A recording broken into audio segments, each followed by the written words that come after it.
Sure. But apart from that, if you don't want to know our opinion on The Last of Us and you don't want spoilers, you should probably go ahead and cut out now. Yeah. But the game, real quick, before we get into the review, I thought it was a good game.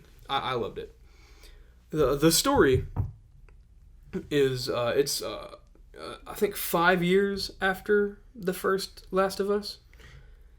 And Ellie, she's all grown up. She's like 19. She's almost a 20-year-old. And it's like the game starts and you play as Joel. And Joel kind of explains to Tommy that the ending of the first he like tells Tommy what he did at the end of the first Last of Us game. Mm-hmm. And then he goes and he visits Ellie and he gives her a guitar and he's like, hey, tomorrow we'll start lessons on the guitar, yada yada yada. And she tells her he wants to teach her. He's like, I promised you I'd teach you guitar, tomorrow we'll start.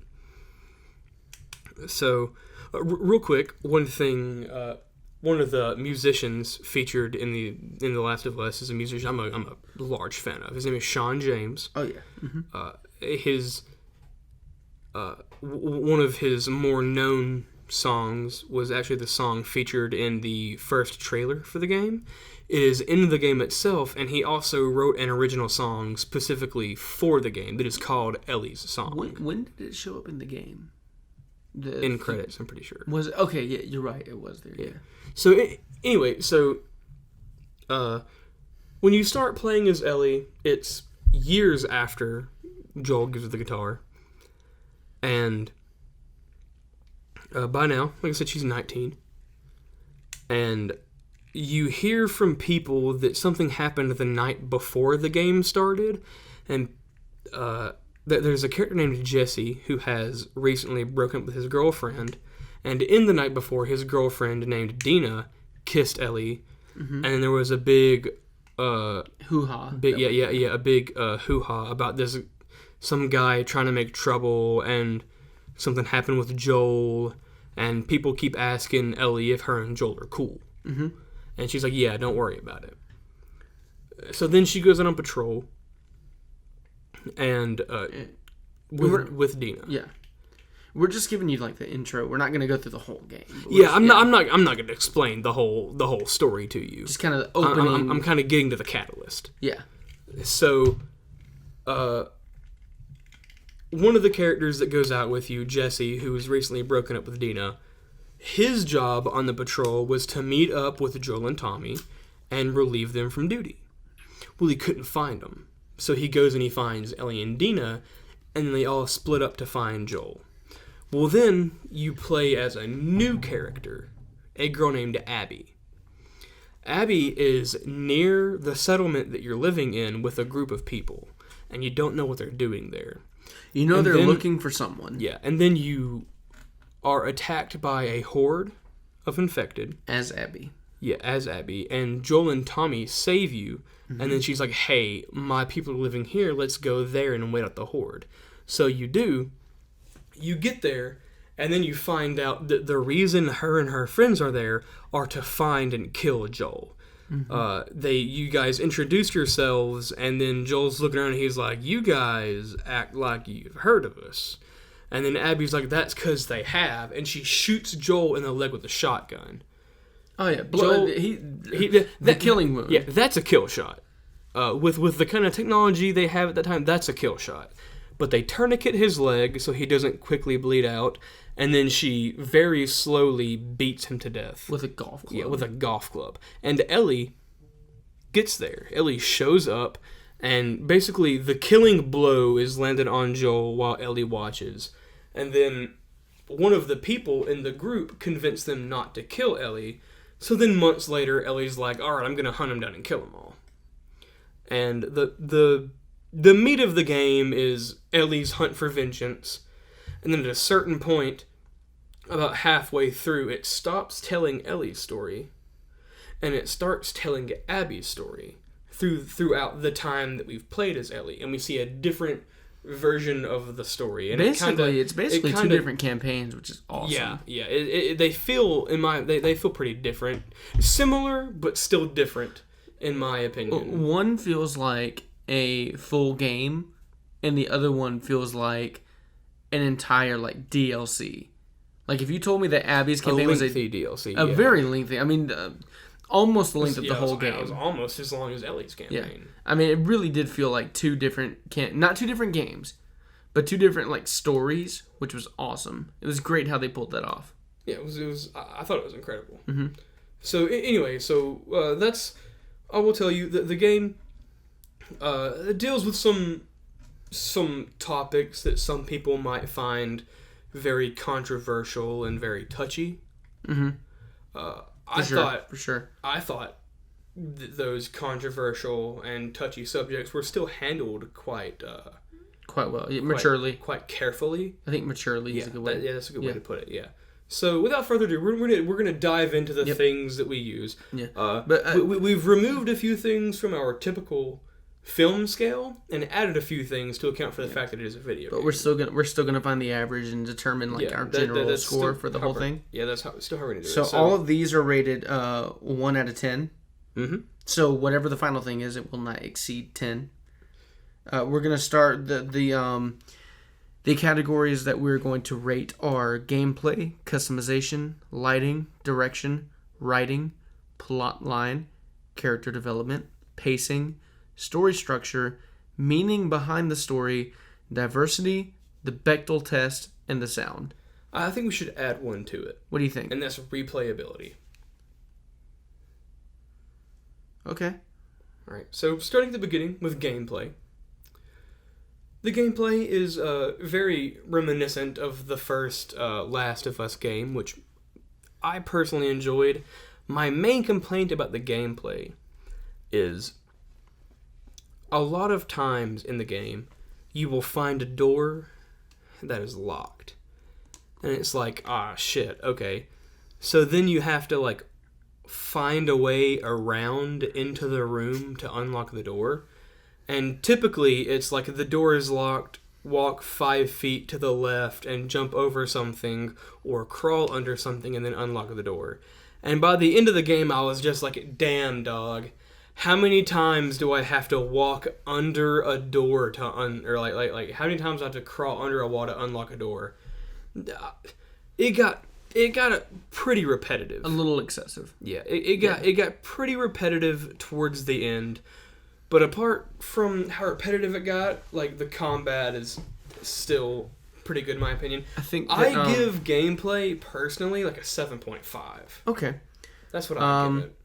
I think I've played enough of it now on my own, because the first playthrough it was me watching you play, and then every now and again I would play a little bit, and now it's kind of the opposite. Yeah, I'm watching you play it. But I've played enough, and I watched the whole game. Here's what I'll say. I agree with your points that the door will be locked. You have to walk 5 feet in one direction just to go around and unlock the door, and it's not like you run into anything or story relevant. You just have to do that because it kind of extends the gameplay. I saw that. One thing that at first seemed like a major upgrade from the first game was you didn't have to make shivs. Ellie has a switchblade, right? A stiletto. A stiletto, and you use that I think in place of shivs, except you don't have to replace it. But then when you switch over and play as Abby, she doesn't have one of those, so you have to make a bunch of shivs all the time. They was a little bit easier than the first one because it also introduces a new gameplay element, which is the skill tree. And in the skill tree, one of her skills that she had was that she could craft multiple shivs out of like less materials. So in my opinion, the whole Ellie has a shiv or Ellie has a stiletto thing, that's not so much a gameplay element as it is like a quality of life thing. I think it's gameplay because when you're playing as Abby, the shivs directly correlate into the gameplay. That's true. Okay, as Abby, yes, but as Ellie, it's not so much a gameplay thing that you have the knife as it is like an upgrade in just like quality of life. Well, I guess what I'm saying is at first, I think quality of life is the correct term. I guess what I'm saying is throughout the first game, when you're playing as Joel, you have you have to make shivs all the time. Yeah, and then for a very brief section of the game, you play as Ellie, and you don't. Because you have this the stiletto. This game, at first, it felt like they weren't going to have us making shivs, and I was very happy about that. Until you play as Abby, and then you have to make shivs for like half of the game. Which it's like not quite half the game, but it's close enough to half over the game. A third. It's like I would say it's like 55-45. Sure. And another thing was the dodge button and mechanic that they had for the game. Okay. So I've played a lot of video games. I've played so many video games. This is probably the first video game that I've played where L1 is the dodge button. For you Xbox players, that's L2. LB. LB. Left bumper. Yep. That's the dodge button? Why the fuck is that the dodge button?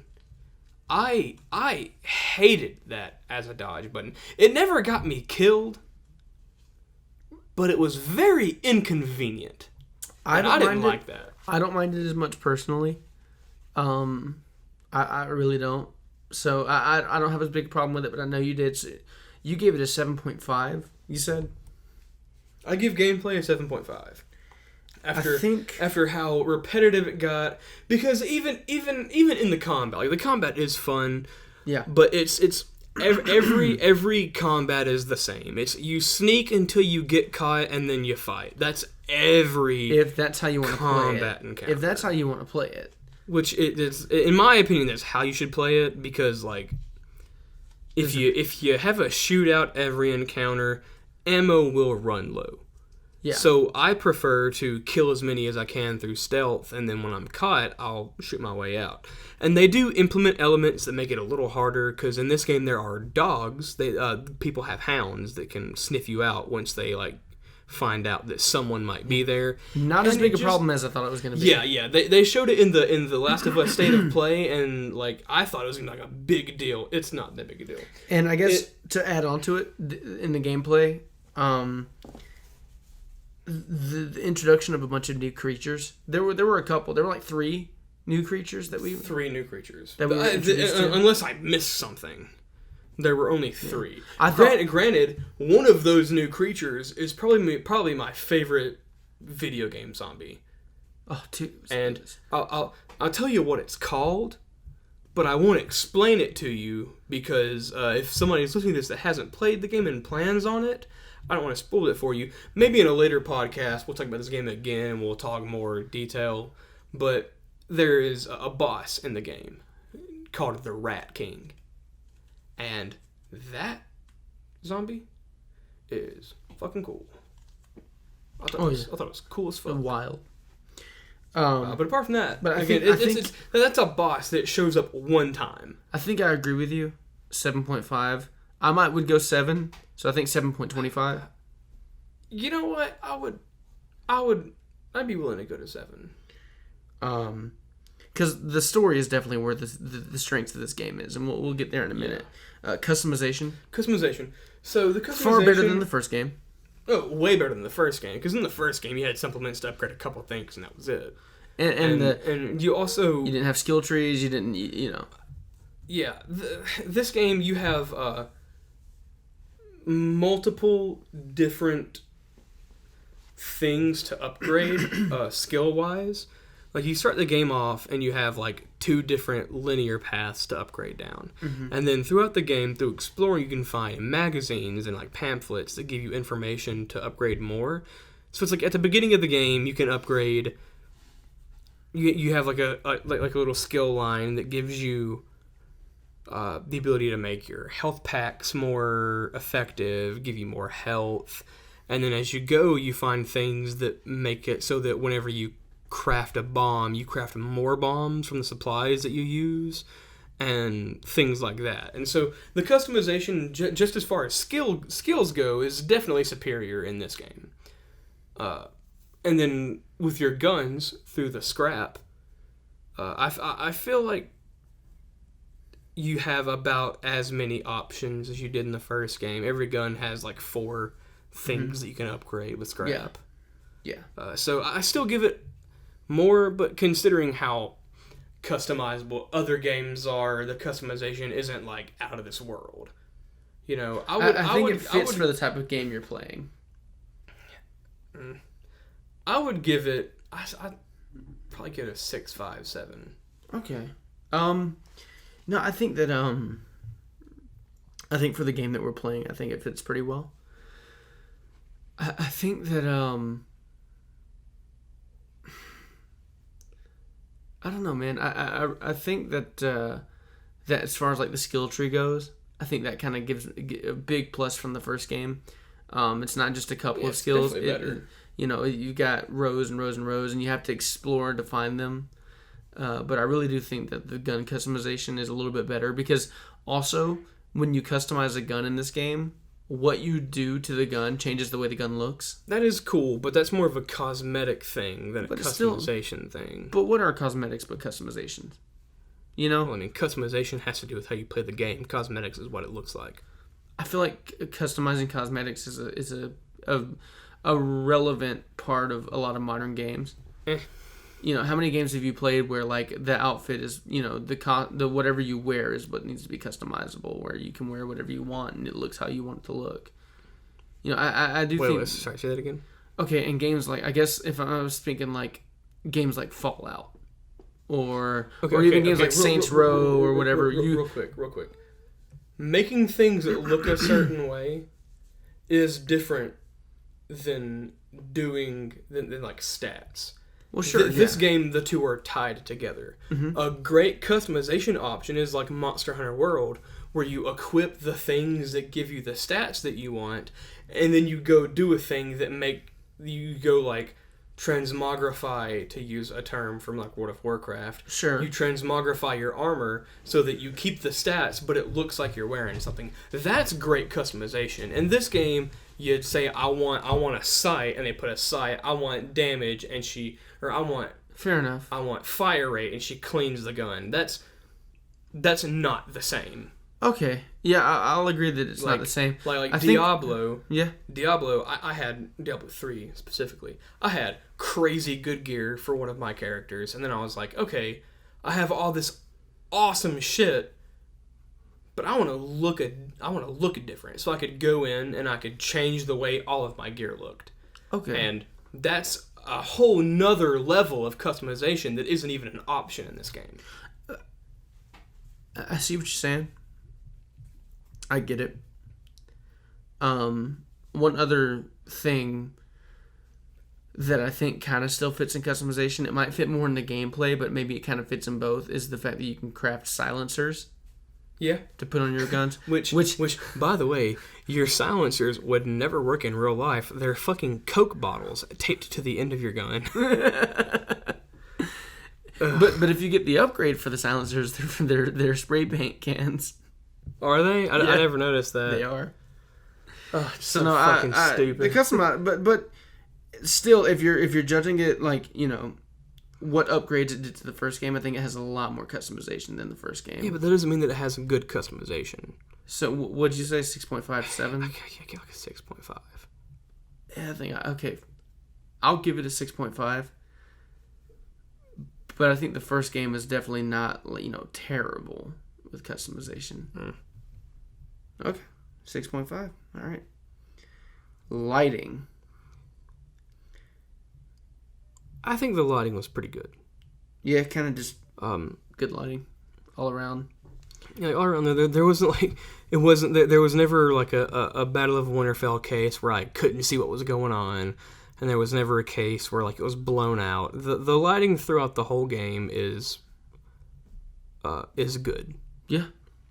Like it's never too dark, never too bright. I give it a 8 or a 9. I think during the cutscenes, you know, specifically, I think the lighting was very cinematic. You know, we had different kind, you know, split lighting, Rembrandts. You know, we had all different kind of lighting styles. During the actual gameplay, you know, it's lighting so that you can see the game. But during the cutscenes specifically, you know, the cinematics, I think the lighting could be, you know, it was really great. You know, we had different styles of lighting depending on the mood. It really was made and designed, by artists to help tell the story. So what would you say? Would you say an 8? 8 or a 9. 8 or a 9? I would give it an 8.5 to a 9. So I mean, I'm down with going 8. I'll go 8.5. Yeah. And then direction. I think the directing in this game was something else, dude. Oh yeah, dude. Something else.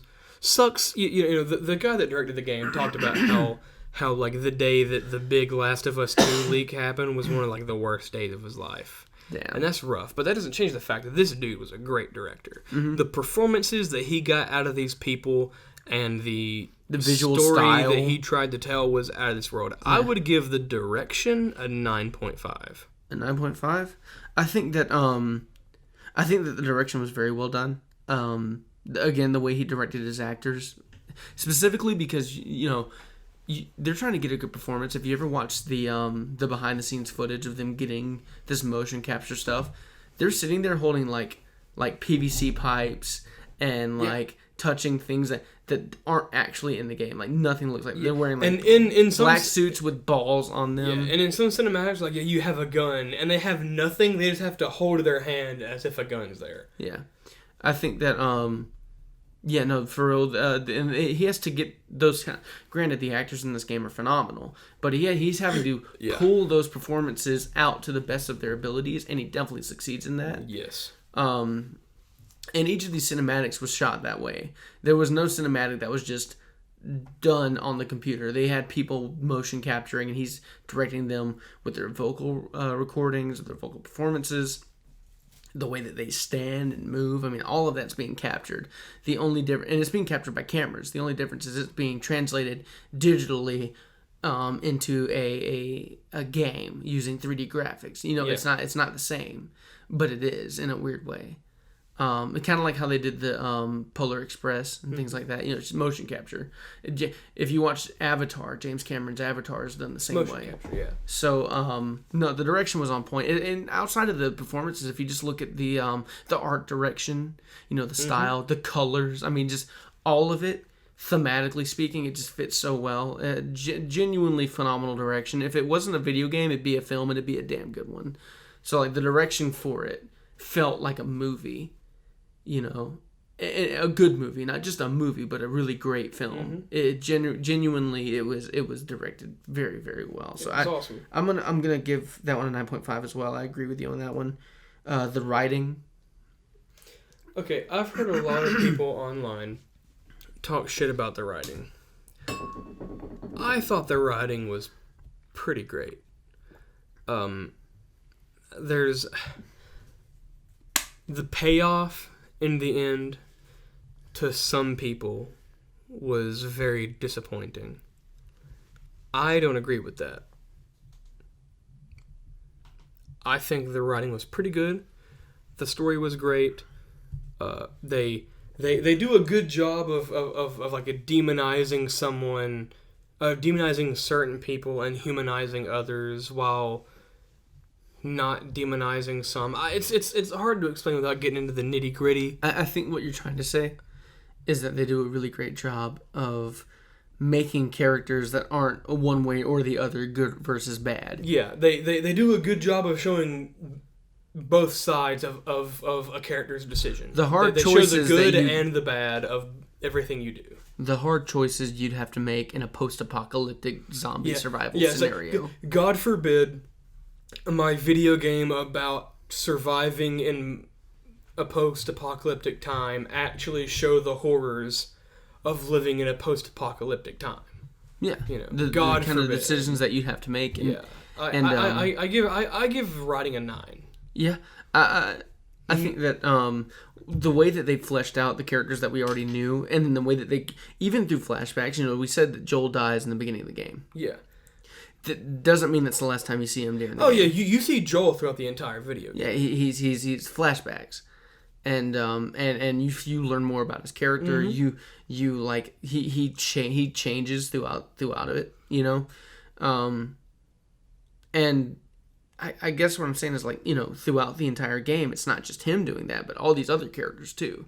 You know, Ellie changes, and then Abby changes, Tommy changes.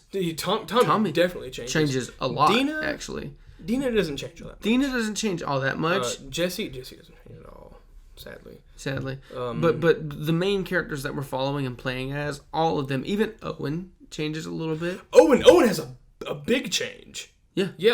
We won't get into big spoilers. but I'm just Manny saying, doesn't have a big change. But a lot of characters though do go through a lot of these changes, and mostly all characters of the heavily important characters, apart from Dina, have a character arc with change and I think growth. even Dina does have a change, and I don't want to get too far into spoilers, but I'll go ahead and tell you what I think the change is. I think the change is that she goes from supporting Ellie on traveling across the country to, you need to stay here because we have a family. Those are two different people. And the change comes. I don't think that's two different people. It's like, well, think about it. The change comes from the adventure that we just went on. There's lasting consequences to the adventure we went on. I don't necessarily think that the journey is what caused her change. It's the singular event that happens while we're. I know what you're talking about. I think it's both. Towards the end of the game, there is a time skip, and something happens during that time skip. And because of that, I think that's why Dina's like, hey, don't. Yeah. I don't think it has anything to do necessarily with the rest of the game. It's that thing happens in the time skip. She's like, hey, because of this, you shouldn't do that. And I don't necessarily think that's character growth. I'll tell you why I disagree. Is because if Dina hadn't gone with her, and Dina didn't experience what happened in the length of the campaign, right?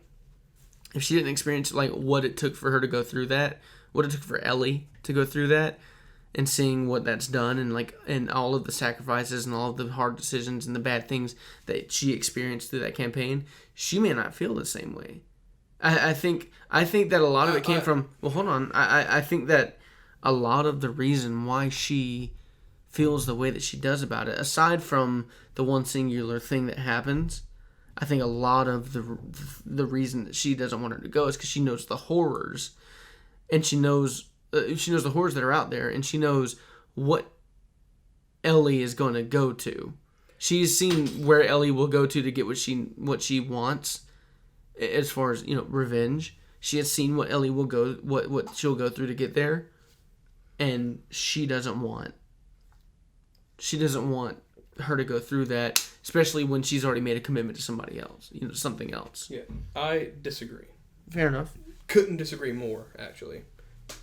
I think in my personal opinion, I just think you're wrong. Fair enough. I disagree with you, but, you know. Yeah, But either way, we're on writing. Yeah. Which I still give a 9. Dina or no Dina, I give the writing a 9. I agree. Plot line. 9. I feel like plotline and writing really just kind of go hand in hand. Yeah. But I'll give it a 9, yeah. Character development. Again, I still think that's a 9. Because, like, the characters that do have a solid arc, their arc is great. Yeah. Because even, we haven't mentioned to this point, Lev. Oh, yeah. Lev and Yara. Yara, yeah. Great character arcs for both of those characters. Mm-hmm. I'm not saying every character has a great arc, but the important characters, minus Dina, do have great character arcs, in my opinion, and I give it a 9. I think I agree with you on that one. What about pacing? Okay. That's where it kind of drags a little bit. Sometimes, again, I talk about how the game gets repetitive. Because of that, sometimes the game can drag. But when you're not, you know, I explore in games. This was my thing. I want to check everything out. If I'm not trying to check out everything, I'm sure we could have beat this game a good 10 hours faster than we did. I feel like if you just know exactly what to do and you just gun down the story, I feel like the pacing would be pretty great. But I didn't do that, so I can't for sure testify. So I give it a 7. I was gonna get it a 7.5. I'm in the middle. 7.25. Is the story structure? I'd give it a 9. 9.5 maybe. I mean, just about everything that has to do with the story, I'd give a 9. Yeah. The more I think about it, Because no story is perfect that I've seen. Maybe God of War on the PS4. If we're talking about outside of, I have nothing bad to say about that game. Outside of video games and in the movies, fucking Blade Runner 2049. I mean, just 9.5, not 10. I would have given that one a 10, dude. Anyway, a 9. I agree. Meaning behind the story. I give that like a 9.5 out of 10. Maybe a 10. Because, like, the story, whether you like the payoff or you like the story itself, there is a powerful meaning, I think, behind that game. And it's that no matter what goes wrong in your life, vengeance might not solve it. Vengeance sows more vengeance. Yeah. Hate sows hate. Yeah. Yeah. A friend of mine made fun of it by saying, revenge bad. That's what I got out of it. And I was like, well, maybe, but sometimes the most simplest messages are the messages that aren't getting across to people. And sometimes taking that simple message that isn't getting across to people and running with it and saying, no, this is actually a thing that we need to talk about. This is something that's really important. Yeah. Where the first game was about... God forbid something prevent bad things in a bad light. Listen, where the first game was definitely about love, this game is about hate. Yeah, there's a lot of hate in this game. And I had a buddy of mine. And there's nothing wrong with taking a simple message, which is revenge bad. Yeah. And exploring it further. And making a beautiful story. And exploring it. Exploring it. What makes it so bad? Yeah. What can come from revenge? Bad? Why is revenge bad? Not revenge is bad. Why. It's not just the game isn't just about why revenge is bad. I mean, the game isn't just about revenge equals bad. It's about what makes it bad. Yeah. What's terrible about it? What can be sown from it? You know. Yeah. A quick side note: I had a friend of mine talk about how he heard the game was just misery porn, and that's not far off. The game has a lot more lows and pain than it has happy and highs. But damn, I still loved it. Yeah. What's next? But still, 10. I gave it a 10, actually. On what? On the meaning behind the story, I give that one a 10. I mean, just pure meaning, and it took. I give it a 9.5. It took a simple meaning, and it explored it to an extent that I haven't seen before. And it not only just explored it in the simplest of terms, but it truly redefined for me all of the aspects of hate and revenge, and it did so spectacularly through the other things that we've talked about, you know, in the story parts of this review. Mm-hmm. No, definitely, I give it a 10. I'll meet you in the middle. Okay, 9.75. I can do that. All right. So what's next? Diversity. Very diverse game. Yeah. There's white people. There's black people. There's black people. There's Asians. There's Latinos. There's LGBT. Straight There's the straight people. There's LGBTQ. There's lesbians. Yeah. There's bis. There's trans people. If this game's got it all. Yeah. So I think as far as diversity, there's Asian people too. Don't forget. I said that. Yeah. You said that. Okay. Yeah. There's religious people. Yep. Which I mean, I kind of diverse now because whatever. I give diversity like a 10. Yeah. I think a 10 is a good mark for diversity on this one. I 100% agree. Bechdel test. Bechdel test. 10. 10. I know. In the past, we've talked about how we don't usually put Bechdel test in a high regard. We still do use the Bechdel test. It's does it pass or does it not? But this game not only passes, it exceeds the idea. Yeah, it's the first. I mean, for over the first half of the game, you know, it is being, played through Ellie's perspective with Dina, and they talk about all kinds of things. Yeah, they can talk about a lot of shit. I mean, just explore aspects of humanity. They pass the Bechdel test with flying colors. They which explore is why it's aspects worth of bringing humanity. up. I mean, it's all kinds of things. Yeah, they bring up the age-old question of, for them, if you lived before the breakout and you had X amount of money, what would you do with it? And that's I can't tell you how many times I've asked friends or been asked, if you won the lottery, what would you do? And hell, this game explores that, so it passes the Bechdel test with flying colors. Sound.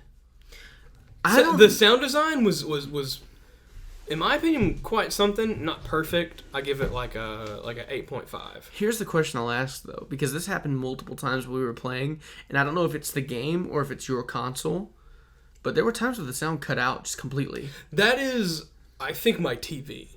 Okay. That's not the game. Okay. Because the same thing happens in Persona 5. I think that's my TV. Okay. Yeah, that's not a problem with the sound. Okay, just making sure. So what'd you say, 8.5? I give it an 8.5. Yeah, it's not like the shit, but it's pretty good. It's not like the greatest sound design you've ever heard, but it's definitely more than passable. It's no Dunkirk. It's more than passable. Replayability. Okay, I think the replayability of the game is quite high. And not necessarily for a good reason. Naughty Dog mentioned before the game's launch that there were some story beats that you wouldn't find in your first playthrough. And to prove that, when I played it, we got the story. And when you started, you found a guitar randomly, and Ellie sang, what was it, Take On Me that she sang? Yeah. And that did not happen in my playthrough. And that was a story beat that we completely missed. Yeah. So I think it does have a good amount of replayability. There also is a New Game Plus. It doesn't have like a Dark Souls level replayability, I think. But it does have a good amount of replayability just to find everything, explore everything, and to find all the collectibles. I give replayability like a 7.5. And when you do New Game Plus, you also get you can keep all the weapons. Yeah, that's what everything. New Game Plus is. Yeah. I mean, I don't usually play. I'm not as caught up on like playing like most popular up to date games at the time. I play a lot of like old school games. I have a PS4 so that I can play like Fallout and this game and a couple other games, but I'm not like an adamant like gamer, I guess. So New Game Plus for me is like kind of new territory. Mm-hmm. So I don't know. Yeah, I give it like a 7 point, probably just a 7 in replayability. I give it like an 8 if we're talking about like going through and finding new story beats and stuff. Yeah, and with New Game Plus, with the what you get when you play New Game Plus, you know what I mean? I think I'd give it like an 8. Yeah. I feel that. I'm good with an 8. So I gotta figure out the average here. So give me a second. It's gonna take a minute. But yeah, whether you see the reviews, because from critics it has outstanding reviews, and from fans it doesn't have great review. I think it's got like a 4 or something it's now. Polarizing. From users. A lot of the reviews that I've read have been just mad about what happens to Joel, which I understand that because it kind of sucks, because I love Joel. But whether you hate what happens to Joel or you love what happens to Joel, I still think the game is worth picking up and playing for yourself. Don't be a sheep and be like, oh, my friend says it's bad, it must be bad. Pick it up, play it for yourself, and make your own decision. I will always preach to not letting other people's opinion affect how you feel about something. For me, reviews are recommendations. Like if there's a game that I'm thinking about picking up for $60 and everybody gives it a bad review, I'll be like, maybe I'll wait for that to go on sale and then pick it up and decide. But if on launch it has like a 10 from your viewers and a 10 from fans, maybe I'll go ahead and I pick that up when it comes out and I give it a shot. But, Yeah, it's definitely worth trying. All right, so I got it totaled up. All right, what do we got? It is an 8.64. I feel like that is a very fair review. Yeah, I think if I was going to put down a number that kind of represents how I personally feel about the game, I think I would go with an 8.75.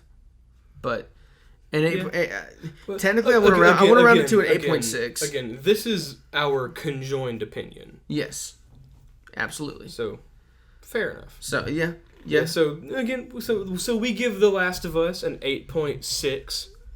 It's not bad. I mean, out of 10. That's a good grade. It's a good game. It's above average. It's not the perfect game. It's no God of War. I haven't played God of War. Oh God, it's so good. It's no God of War. It's no Red Dead Redemption 2. But it's incredible. I think it's amazing. It's definitely an experience that I am glad that I had. I would not want to live without it.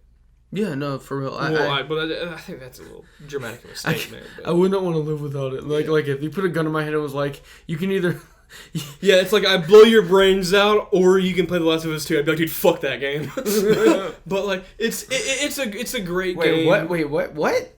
If somebody was just like, you can play The Last of Us 2, or I can blow your brains out right now. I played The Last of Us 2. Yeah, you can. No, I'd be like, dude, fuck that game. So you can get your brains blown out. No, it's play the game or get your brains blown out. Right? Yeah. So you're choosing between playing the game and dying. I play the game. No, I'd You'd fuck rather that die? game. You'd rather die? No, I'd rather live. Okay, maybe I'm saying it wrong. Maybe it's like what the fuck are you talking about? Wait. Play the game and or die. No, or die. Okay. So if I don't play the game, I live. Wait. Luke, hear me out. Wait, if I had to choose between playing this game and death, I would choose... Okay. Wait. Playing the game and living, sorry. If I had to choose between playing the game and living, I would choose to live. Dude, you're peeking the mic. Whatever. If I had to choose between playing the game and living the rest of my life, I would choose to live the rest of my life. Dumbass. Whatever. Anyway, theme song. No.